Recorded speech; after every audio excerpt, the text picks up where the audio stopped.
El culto que celebramos cada domingo siempre tiene varias direcciones.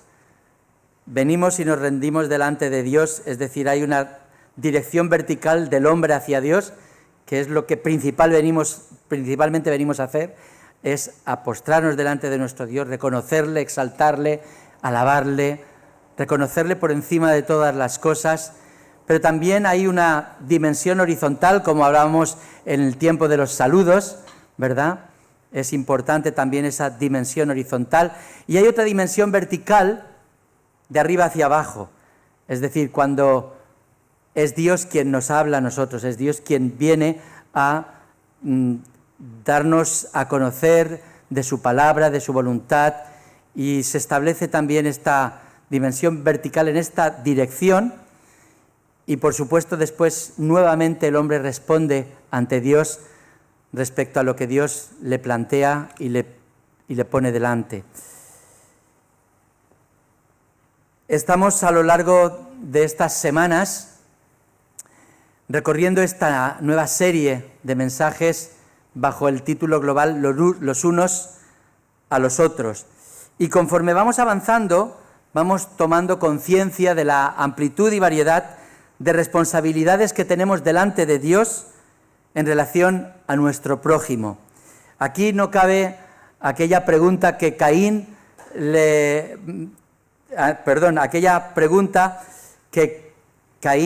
hizo a Dios diciéndole: ¿soy acaso yo guardián de mi hermano? Aquí no cabe, porque sabemos la respuesta, ¿verdad? Si repasamos el listado de responsabilidades que ya llevamos cubierto hasta ahora, el edificaos unos a los otros, exhortaos, amonestaos, aceptaos, soportaos, perdonaos, ¿verdad? Pues nos daremos cuenta de que no hay demanda que Dios haga hacia nosotros que previamente Jesús no haya cargado previamente. Cada una de las responsabilidades que en este plano el Señor pide de nosotros, Jesús ya lo ha hecho. Jesús nos ha edificado, Jesús nos ha exhortado, Jesús nos ha amonestado, Jesús nos ha aceptado, Jesús nos ha soportado, Jesús nos ha perdonado. Y cada una de las que seguiremos abordando, como la de hoy, también el Señor Jesús se anticipó y cargó sobre sí. Hoy abordamos esta dimensión que pone delante de nosotros un texto de una de las cartas de Pablo: sobrellevad los unos las cargas de los otros. Y esto también, como digo, Jesús ya lo hizo. La primera pregunta que nos tenemos que hacer es: ¿a qué carga se refiere Pablo? Porque posiblemente tengamos cada uno de nosotros en mente un concepto de cargas. ¿En qué consiste sobrellevar esas cargas? ¿Qué espera Dios de mí en relación a este aspecto? Y para ello, pues indudablemente vamos a acudir a ese texto en el cual Pablo lo plantea. Podéis buscarlo, está en la carta a los Gálatas, en el capítulo 6, y los versículos del 1 al 5. Vamos a leer este texto de la palabra sobre el que vamos a reflexionar en esta mañana. Dice así: hermanos, si alguno fuere sorprendido en alguna falta, vosotros que sois espirituales, restauradle con espíritu de mansedumbre, considerándote a ti mismo, no sea que tú también seas tentado. Sobrellevad los unos las cargas de los otros y cumplid así la ley de Cristo, porque el que se cree ser algo, no siendo nada, a sí mismo se engaña. Así que cada uno someta a prueba su propia obra, y entonces tendrá motivo de gloriarse solo respecto de sí mismo y no en otro, porque cada uno llevará consigo su propia carga. Mirad, antes de centrarnos en este texto, es conveniente conocer, aunque sea brevemente, el contenido de la carta a los Gálatas, en un sentido general. ¿Qué le motiva a Pablo a escribir aquella carta? ¿Cuál es, ya digo, de manera muy por encima, muy superficial? ¿Cuál es el tema que Pablo aborda en esta carta? ¿Cuál es ese contexto de carta que de alguna manera nos hace desembocar en este texto que vamos después a abordar? Mirad, de todas las cartas que Pablo escribe, sin duda, la carta a los Gálatas es la carta más dura, es la carta más fuerte, es la carta en la cual yo me pongo un poco en la piel de los receptores, y hay cartas en las cuales uno anhela que le lleguen, y yo creo que hay otras cartas que uno teme que le lleguen, cartas de Hacienda, cartas del banco, etcétera, etcétera, ¿verdad? Pues esta es como la peor carta de Hacienda que les podía llegar. Es una carta dura.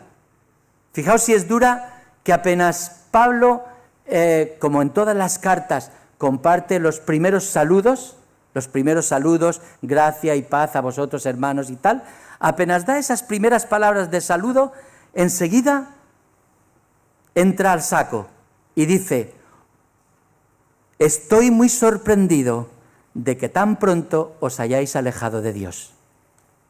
Imaginaos que nos llega carta a Pablo Neruda y nos dicen, lo primero que todo, estoy muy sorprendido de que tan pronto os hayáis alejado de Dios. Todo menos gozo vamos a sentir de escuchar estas palabras. Y en el capítulo 3 aún es más fuerte en su expresión y dice: oh Gálatas insensatos, ¿quién os fascinó para no obedecer a la verdad?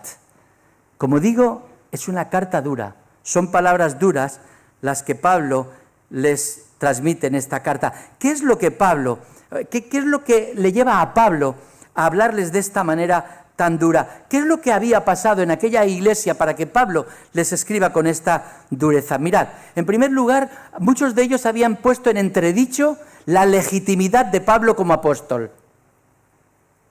Y algunos pensaban que era un apadrinado, que eran alguien que... Y no, Pablo les hace valer la manera en que Dios le llamó y cómo lo hizo, y que no había tenido contacto en los 3 primeros años con aquellos ya reconocidos apóstoles como eran Pedro u otros de los 12.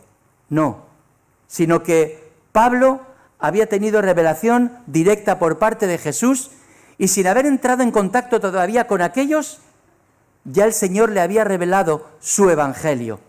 Pero además, después de aquellos 3 años en que ya sí entra en contacto con alguno de los discípulos de Jesús, con alguno de los apóstoles, después él emprende su ministerio durante 14 años, predicando en distintos lugares, fundando iglesias.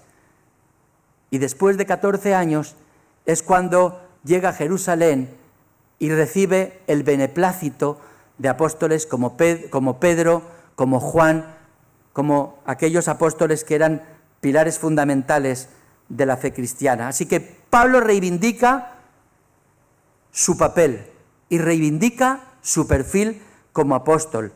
Pero además, y es donde se centra el contenido de esta carta, aquellos creyentes de Gálatas, muchos de ellos estaban haciendo, diríamos, una tarea, un trabajo que iba en dirección opuesta al evangelio de libertad que Jesús les había dado.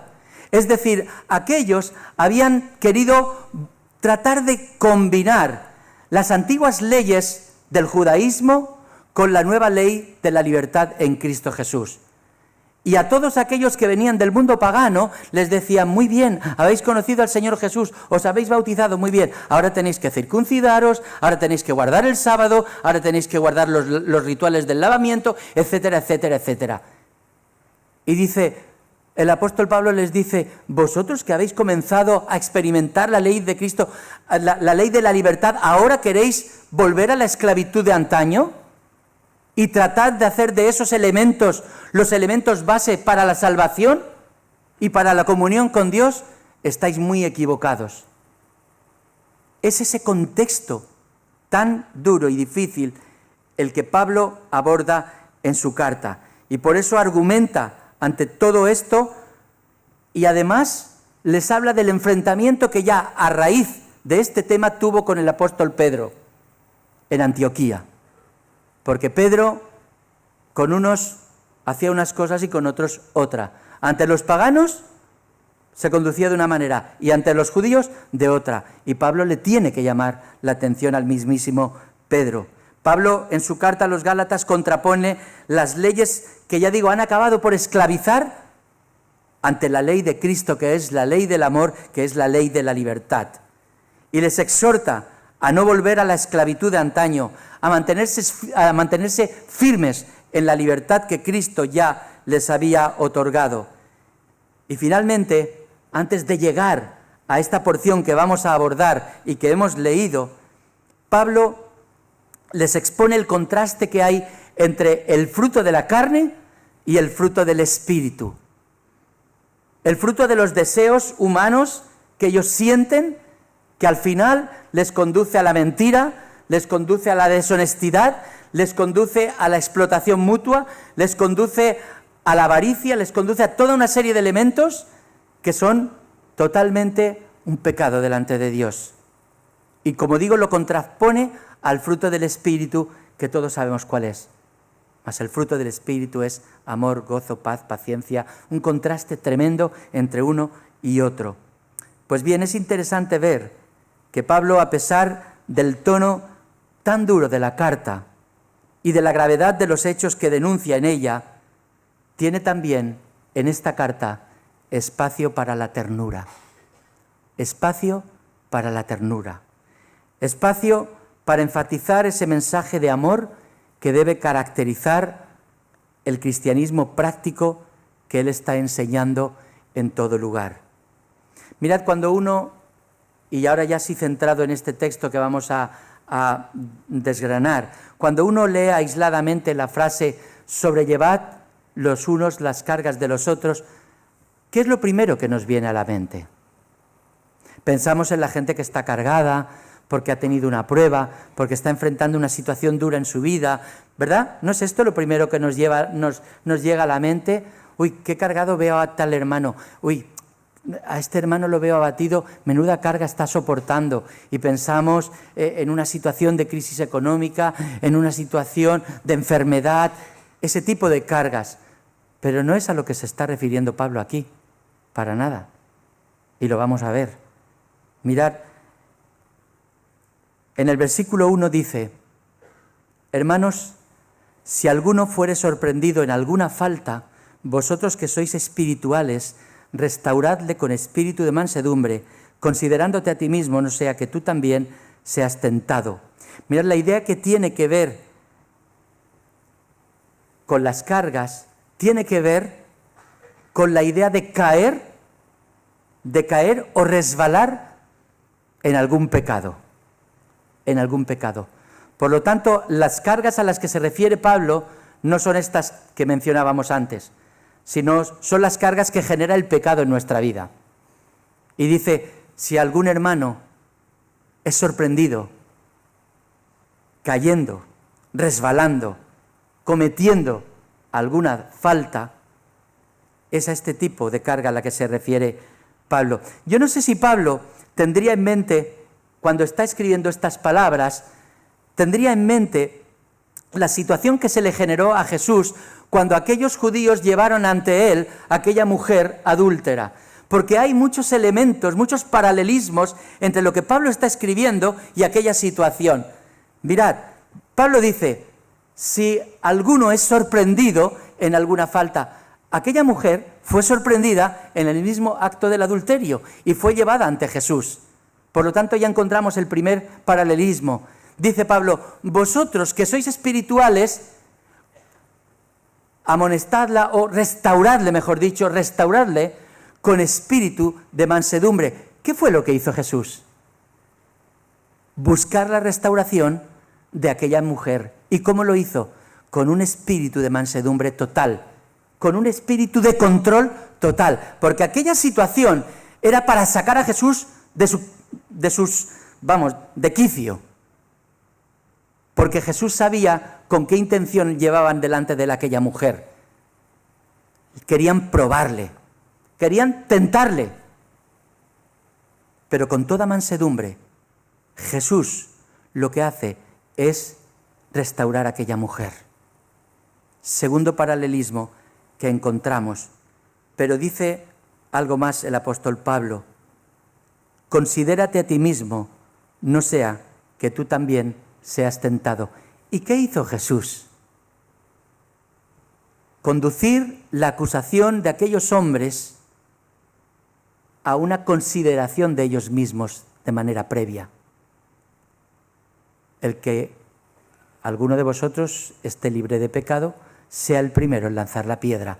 Es decir, Jesús les lleva a esa tesitura en la cual, antes de condenar y apedrear a aquella mujer, tenían que echar una mirada sobre sí mismos y ver si ellos mismos estaban libres de pecado. Y es lo que dice el apóstol Pablo. Primeramente, considérate a ti mismo. Yo no sé, ya digo, si Pablo tendría en mente aquella situación de Jesús, pero ya digo, encuentro muchos paralelismos, porque en todo este planteamiento que Pablo pone delante de los Gálatas, se lee perfectamente el procedimiento que Jesús llevó a cabo ante aquella situación. Y Pablo toma nota de la manera en que Jesús procede y le hace a los Gálatas la recomendación en esta misma línea: cuando tengáis conocimiento de que alguien ha tropezado, vosotros que sois espirituales debéis restaurarle. Mirad, el objetivo número uno, el objetivo más importante que debe resaltar por encima de todas las cosas es la restauración. La restauración. Y Pablo es consciente de que lo que se da en este caso no es precisamente esto, sino lo que se busca es la condena. Por eso el tono enérgico de la carta, porque habían caído en ese estado inquisitorial en el que se estaba pendiente del pecado, de la transgresión de la ley que cada uno hacía para señalarle con el dedo. Y alguien en un momento, recuerdo que me dijo: cuando hay un dedo que está señalando hacia otro, hay tres que te están señalando a ti. Y la palabra nos hace una advertencia. Antes de condenar a nadie, considérate a ti mismo. Mirad, como si se tratara de un tribunal inquisidor, los Gálatas estaban pendientes, ya digo, de los pecados ajenos para hacer caer sobre el infractor todo el peso de la ley mosaica. Y por eso, utilizando esa misma base que utilizó Jesús, Pablo les invita a considerarse primeramente a ellos mismos, porque ellos también podían ser tentados.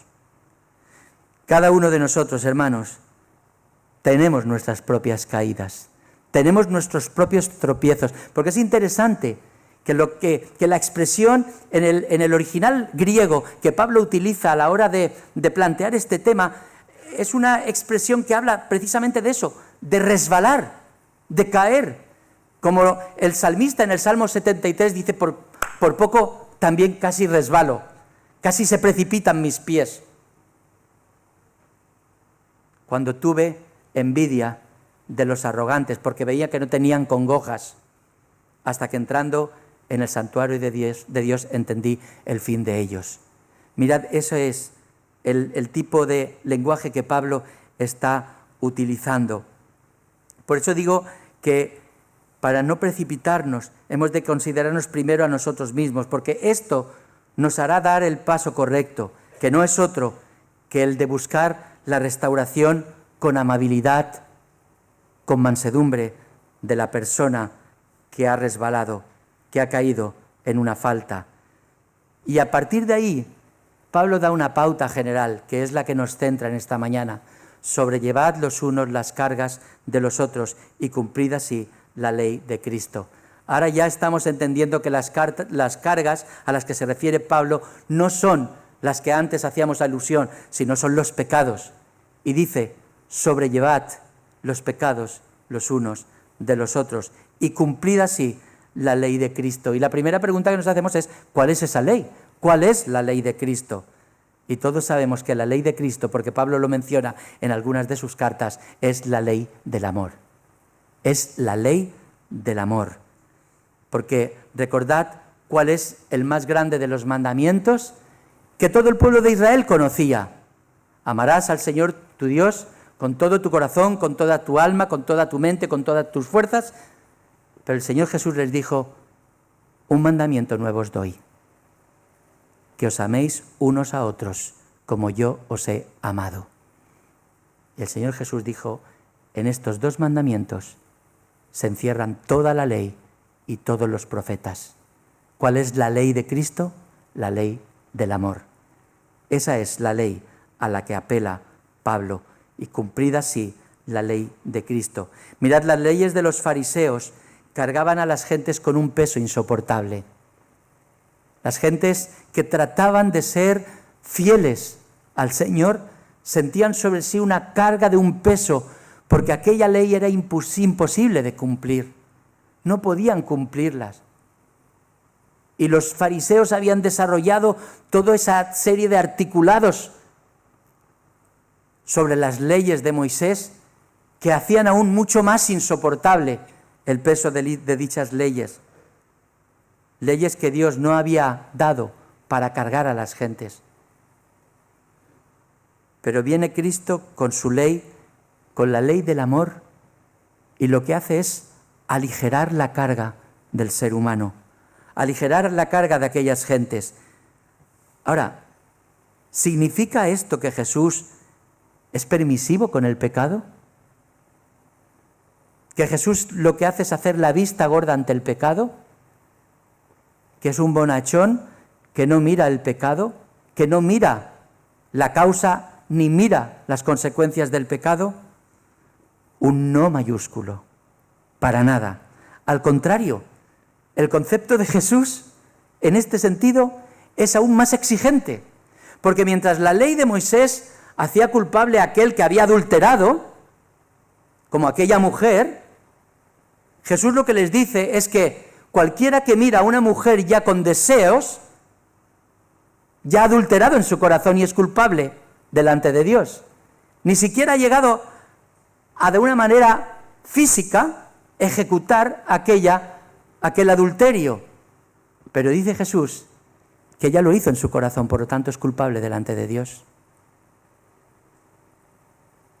La ley de Moisés hablaba del homicidio y del homicidio físico, pero Jesús decía, cualquiera que se enoje contra su hermano o que le insulte, ya es culpable de juicio. No es que Jesús sea más permisivo, al revés, es mucho más exigente.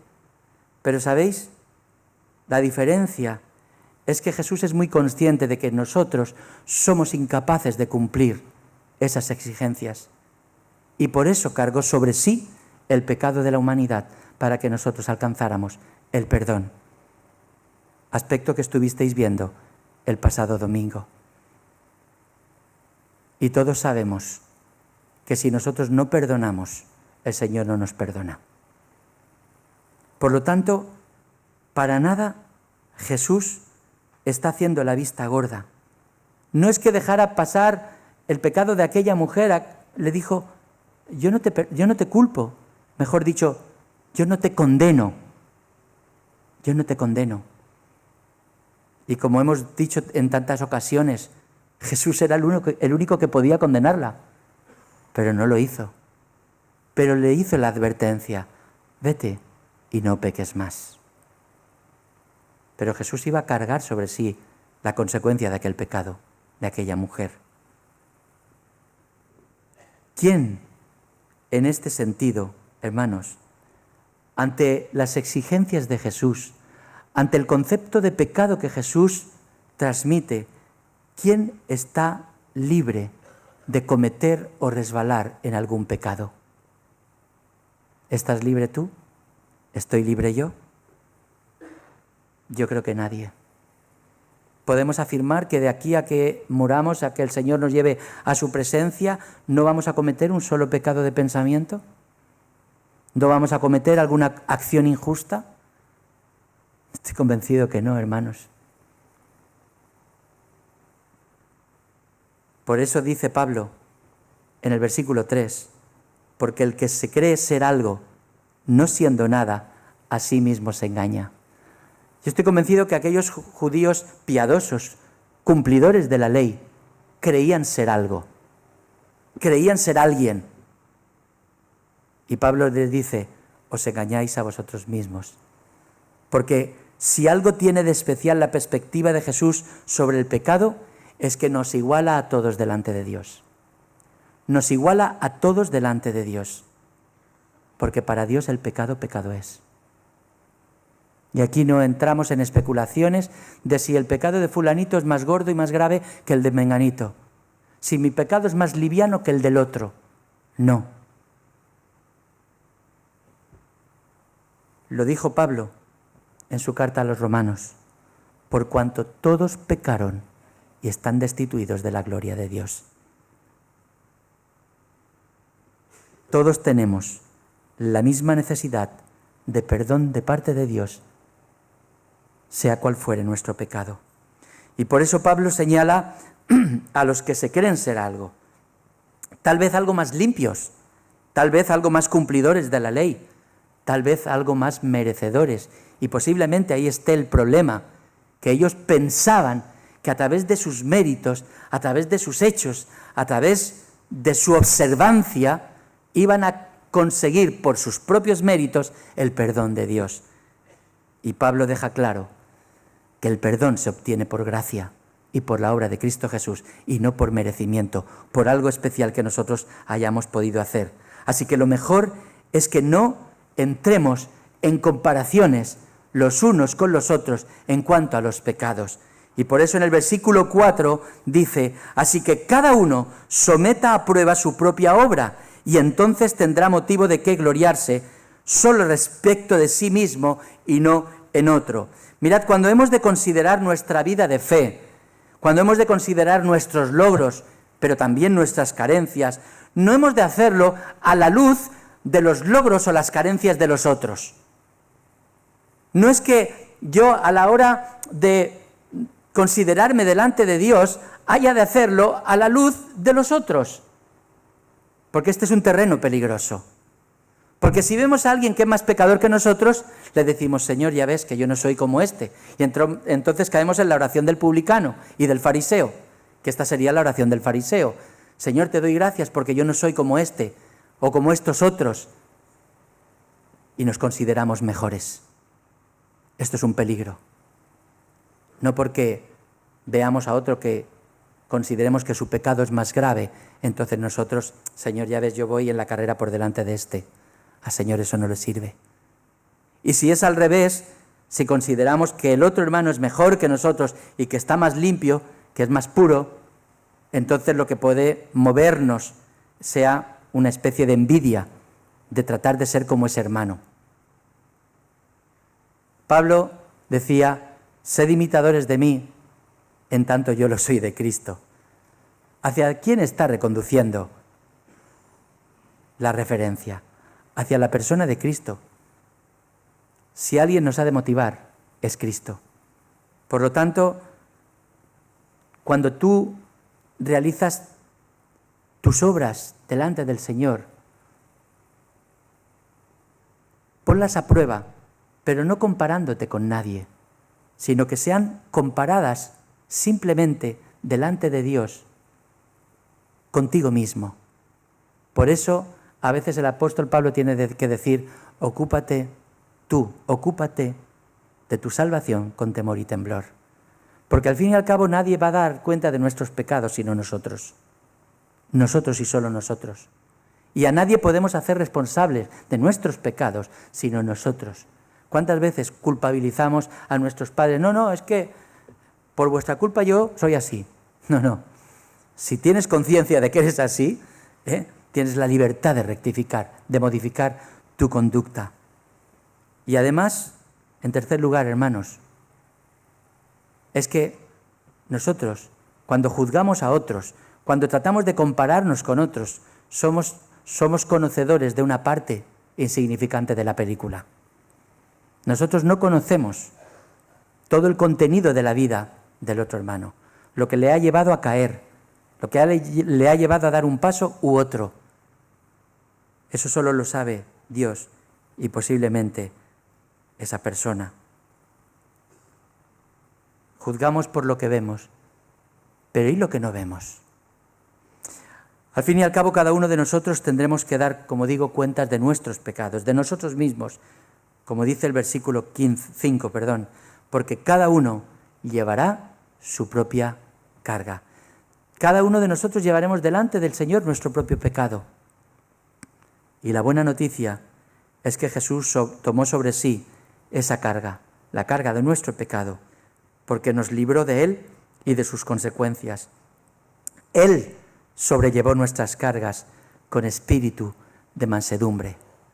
Mirad, yo no sé, pero a veces me produce mucha tristeza cuando veo a hermanos que son tan celosos de la idea de evitar el pecado, que están con el dedo acusador, haciendo sentir a la persona que ha pecado, haciéndola sentir un miserable. Y el Señor no nos ha puesto como una especie de vigía o de tribunal inquisidor para juzgar a la persona. Simplemente nos ha puesto como elemento de ayuda para que la persona supere su pecado. Y es muy distinto. Es muy distinto. Así que si algún hermano te viene a ti simplemente para señalar que estás cometiendo un pecado, desconfía de sus intenciones. Ahora bien, si un hermano señala alguna de tus faltas, pero busca la manera de ayudarte a superarla, entonces recíbelo. Recíbelo como alguien que viene de parte de Dios para ayudarte a sobrellevar tu carga con mansedumbre. Decía al principio que las cargas a las que se refiere Pablo en este texto son nuestras faltas. Pero la pregunta es, ¿y entonces qué de las otras cargas? De las pruebas de la vida, de las situaciones de crisis personales que acarreamos, de estas situaciones que pesan sobre nosotros y que nos hunden día a día. ¿Para estas qué hay que hacer? ¿Que cada palo aguante su vela? No, en absoluto. También aquí nos diría Pablo, sobrellevad también esas cargas los unos de los otros. Porque también en este sentido la palabra de Dios nos invita a sobrellevar mutuamente nuestras cargas. Una de las experiencias más bellas que como iglesia podemos tener es aquella en la que verdaderamente nos hace sentir que formamos parte de una familia, que formamos parte del cuerpo y que cuando un miembro del cuerpo se duele, todos se duelen. Y por eso, hermanos, cuando tenemos situaciones en nuestra iglesia que suponen una carga extraordinaria para ciertos hermanos, el poder estar ahí, a mano, para poder tratar de sobrellevar juntamente con ese hermano esa carga, nos hace también cumplir la ley de Cristo, que es la ley del amor. Pienso en estos días en Emma y lo duro que es soportar la carga de tener a su hijo en el hospital más de 1 mes y medio. Viendo que sí, gracias a Dios, está evolucionando positivamente, pero no con pocas dificultades. El próximo miércoles volverá a ser intervenido y pide de nuestras oraciones. Tener ella la convicción de que hay un pueblo, hay una familia, hay un cuerpo que se suma a su dolor, a su prueba, y que intercede delante del Señor y que se interesa por ella y se interesa por David. Eso es cumplir la ley de Cristo, eso es sobrellevar la carga. Y esto, hermanos, también nos lo pide el Señor. Pensar en Ana Izquierdo, que también ha sido intervenida y que ella considera la importancia de la acción de su familia en la fe, en esta prueba, también es sobrellevar una carga. Y cuantas pruebas y situaciones se producen en nuestros hermanos, sean del tipo que sean, pero que sabemos que son una pesada carga de llevar, qué importante es, si tenemos algo que hacer al respecto, poder hacerlo. Porque cumplimos así la ley de Cristo, que es la ley del amor. Pero por encima de todo, hermanos, confiar y descansar en aquella promesa del Señor Jesús. Venid a mí, todos los que estáis trabajados y cargados, que yo os haré descansar. Llevad mi yugo sobre vosotros y aprended de mí, que soy manso y humilde de corazón, y hallaréis descanso para vuestras almas, porque mi yugo es fácil y ligera mi carga.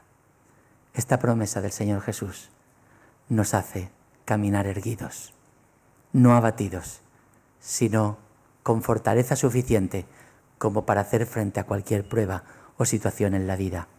Hermanos, esta es una más de las responsabilidades que en el plano horizontal la palabra pone delante de nosotros.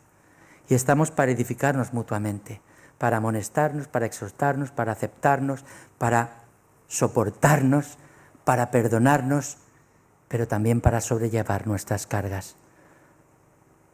Que el Señor nos ayude y nos haga sentir que somos parte de una familia a la cual le importamos, la cual se preocupa por mí, pero ante la cual también yo soy responsable para poder ayudar a cualquier hermano a sobrellevar su carga. Que el Señor nos bendiga. Amén. Amén.